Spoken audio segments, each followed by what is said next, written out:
Hello everybody and welcome to the latest edition of our reviews. Today we will be looking at LEGO set number 10937, Arkham Asylum Breakout from 2012. Its cost was set at a fairly high price of $150, but was it worth it? Stay tuned to find out. First, let me just give you a quick rundown of Arkham Asylum from the DC comic books. The Elizabeth Arkham Asylum for the Criminally Insane, as is its official name, first appeared in Batman comics in the 70s. It serves as a prison for many of Batman's villains that are considered insane, and a few that actually aren't, but require some sort of special cell to be incarcerated in, as we will see later on in the set. The asylum does not have the best track record when it comes to breakouts, as the name of the set implies. So good old Bats is forced to round up the crooks and lock them back up, over and over again. Those of you who are not big on comics may have encountered Arkham Asylum in one of the many Batman movies, with its most recent appearance being in Batman Begins from the successful Dark Knight trilogy. It also makes an appearance in quite a few Batman's games, including Batman Arkham Asylum that takes place entirely, What Do You Know in Arkham Asylum, and even the LEGO Batman games to name but a few examples. Anyway, enough about that, let's take a look at this wonderful set itself. It consists of the main building, which is broken up into 3 subsections, with the help of a few simple Technic pieces, a courtyard gate, an inmate transport truck, and 8 pretty unique minifigures. Let's start with the courtyard gate. Just an insanely smart design with these black angel-type statues on each side and little lights on top. And the gates themselves are smartly built with a simple solution of these ladder pieces. There is even a camera recording the gate over here at all times. My only quarrel with the gate is perhaps that connecting these 2 ladder pieces with the help of droid arm pieces is kind of clunky and takes a bit of time to align perfectly. Also, there is a slight gap between both sides of the gate, but it's not nearly enough to ruin the overall appearance of it. Driving in and out of the gate is the transport truck.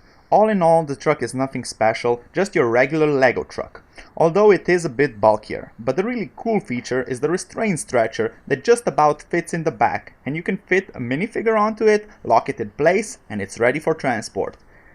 The driver's compartment just has 1 seat for the driver, although since the vehicle is pretty wide, they could have added an additional seat, just due to the fact that, well, who would be crazy enough to transport the Joker all around Gotham on his own? Now moving on to the main build. Right off the bat, you can just see some wonderful detailing all across the front of the asylum. You can see a gargoyle design on each side and this little psi-type tiles all over the roof. The only issue that I have with these is that the psi and the pointy pieces are made of a softer type of plastics, so perhaps they feel a bit less Lego-ish. But they do add nicely to the detailing, so I guess I shouldn't really complain. The bell tower is also masterfully done with the help of some handcuff pieces and this round transparent piece. Also, some movable roof tiles on both sides just add to the overall spooky gothic manor look. There is also a bit of overgrowth everywhere, and it looks like Poison Ivy's vines are making their escape already. And someone already dropped down an escape rope. I also like this massive door design very much. And there's a camera fitted right next to it as well. At least no one's walking out of here unnoticed. Before we take a look inside, I must say, viewing it from the side it looks rather a little thin. They could have made it just a bit wider. But there is still plenty of room inside, so let's see what is hiding inside the asylum.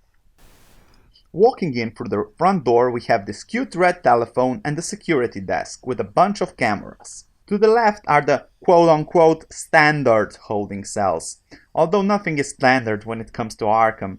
You can open both doors at once simply by sliding them side to side. There are little signs on the doors revealing the inmates and identities that you can interchange depending on who you decide to lock up. And on the bottom right side of the asylum is a stand with the alternate identity signs that you can pin on the cell doors. Now there are portraits of Poison Ivy, Scarecrow, Joker, Two-Face, Penguin, and Mr. Freeze, only 2 of which are not included in the set. I'm not sure why Mr. Freeze and Poison Ivy have these portraits that only fit on the so-called standard cells, even though they have completely separate cells to accommodate their needs. Anyway, I will rant a bit more about the minifigure roster later on. The stand actually turns like so, and voila! We have a makeup table with a jester hat on the wig stand. Absolutely adorable. In addition, there is a little sticker representing a picture of Joker and some smeared lipstick on the mirror.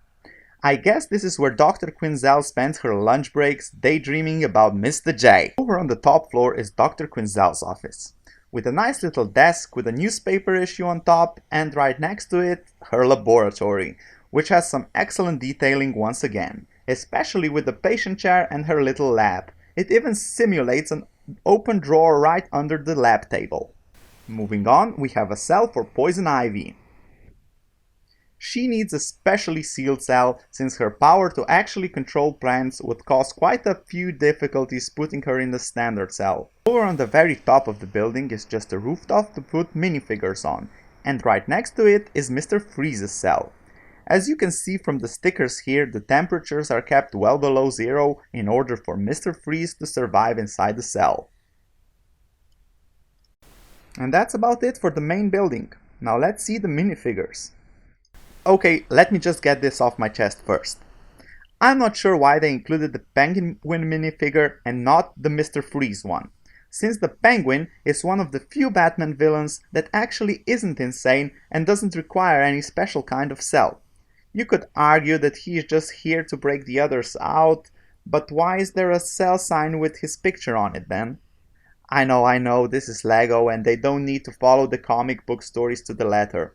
Still, I think this minifigure selection decision is worth pointing out, especially due to the fact that there is actual Freeze cell, but no Mr. Freeze. That's not to say these minifigures aren't awesome and more. So let's start off with the security guard. You get only one security guard in the set.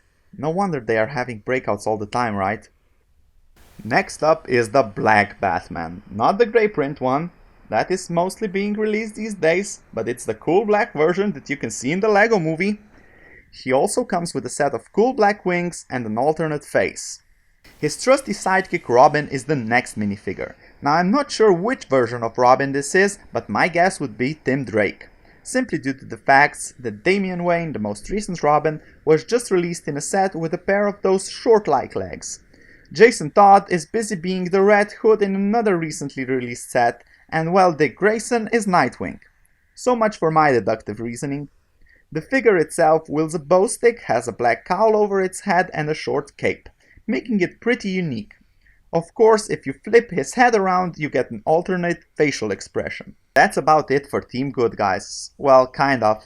Dr. Quinzel is still officially a good guy in this set, but that jester hat in Dr. Quinzel's dressing room belongs to her alter ego, Harley Quinn.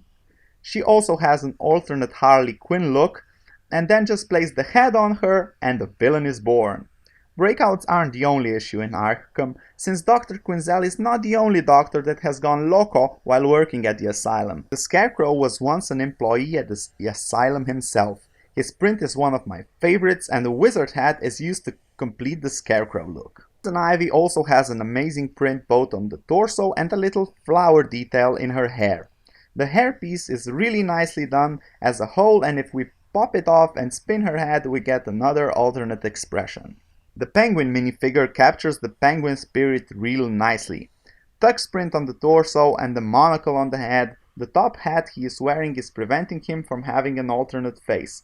But that's not a major issue, since the penguin mostly just has that scheming smirk on him most of the time. Lastly, we have the Clown Prince of Crime in his prison jumpsuit. The Joker also comes with an alternate smirk and a hairpiece, making him a pretty unique Joker figure. All in all, this set is just eye candy from the bottom to the top. An excellent display piece in every aspect, with amazing minifigures to top it off. None of the features included seem forced. The gates as well as the truck complement the main building nicely.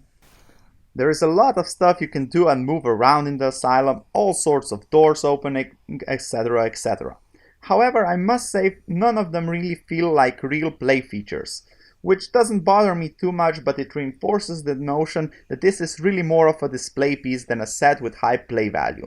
So it depends on what you really want from a Lego set. Even with the few minor flaws I mentioned in this review, this is in my opinion still the best LEGO superhero set out there, as well as the biggest one. Plus, the variety of minifigures that aren't available in any other sets justify the price.